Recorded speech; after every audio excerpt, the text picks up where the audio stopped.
Hey everyone, today we're going to go over some cruise tips that we think are silly or overrated. Come check it out.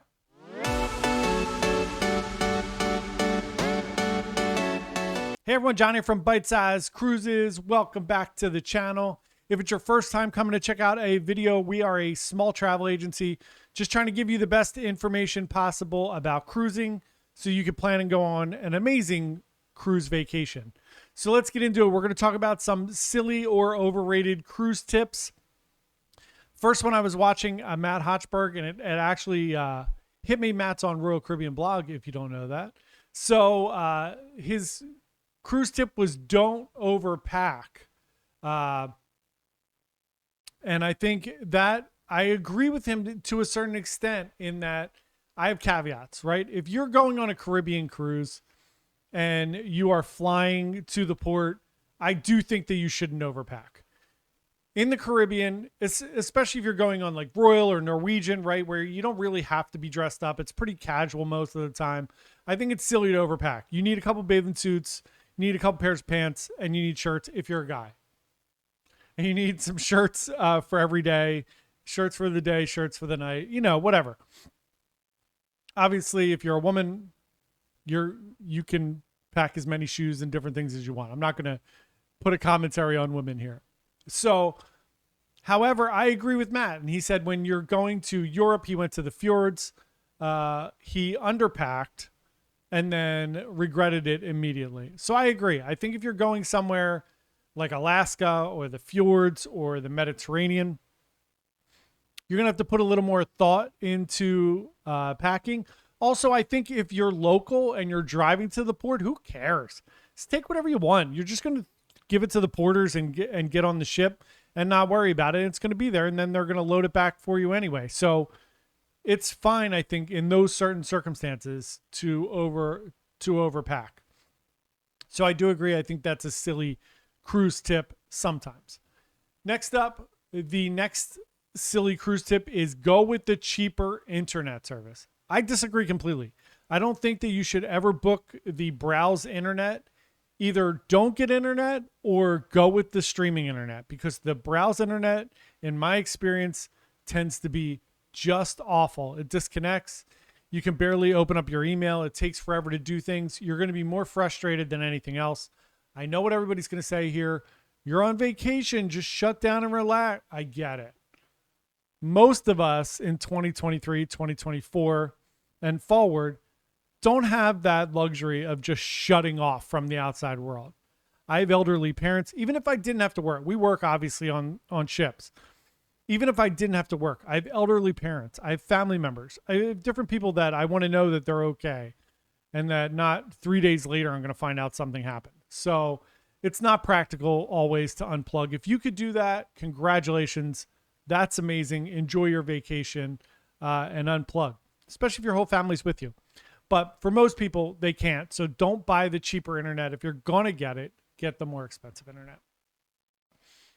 Next up is bring your own drinks, bring alcohol, bring those things on board with you.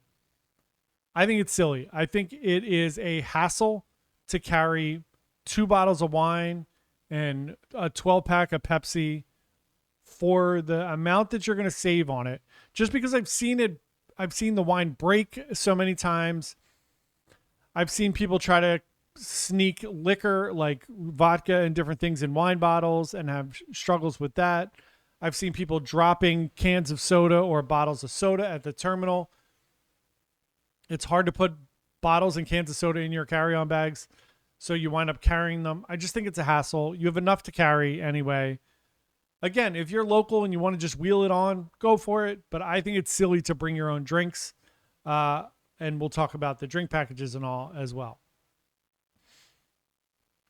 Here's a terrible piece of advice on the next cruise tip.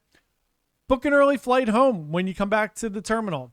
I see this happen every single cruise. Everybody lines up, like everybody can't wait to get off the cruise ship as soon as we get back to port. And I'm guilty too. I get in line early in the morning to get off so I can get home. But all the people you see lining up there that are in a panic because they have a 10 o'clock flight and it's 7:30 and they're not off the ship yet. And they're like, Can we get in the front of the line? Can we do this? Can we do that? You're not going to make those flights. If you have a 10 a.m. flight in Port Canaveral, it's an hour from the cruise port, or in Fort Lauderdale or Miami, you're not going to make those flights. And if you do, it's going to be a nightmare because you're going to be running there trying to make them. Don't book a flight before noon. So terrible cruise advice is booking a flight before 12 o'clock. Next up, for silly cruise tips, book an ocean view cabin. I, for the life of me, don't understand why people book ocean view cabins. It's an inside cabin that costs way more. You have a little window. That little window isn't giving you outside vibes. Just leave your room and you will see outside all around you. I get it. I know why people feel claustrophobic and they feel like, well, the window's going to help. I can at least see outside. I get the thought process there. But what happens is ocean view cabins, there's the least amount of inventory on all ships of ocean view. There's a lot of inside, a lot of balcony. There's not a lot of ocean view. Therefore, supply and demand, people book them quickly, they start going up in price.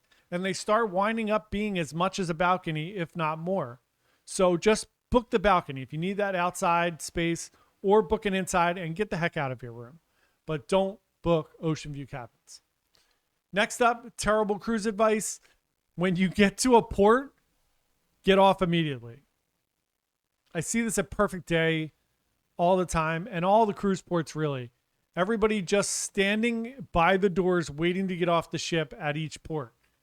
If you just wait 20 minutes, there will be no line to get off the ship for the most part.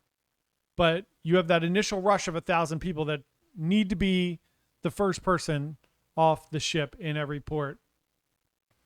Don't do it. It's not worth the hassle. Right along with that, the people that show up to the cruise port bright and early, even though they have a 3 o'clock check-in time. So here's what's going to happen.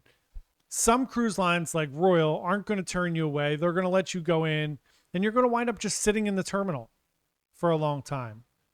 Other cruise lines will turn you away, and then you're going to stand at the terminal for 2 or 3 hours for no reason.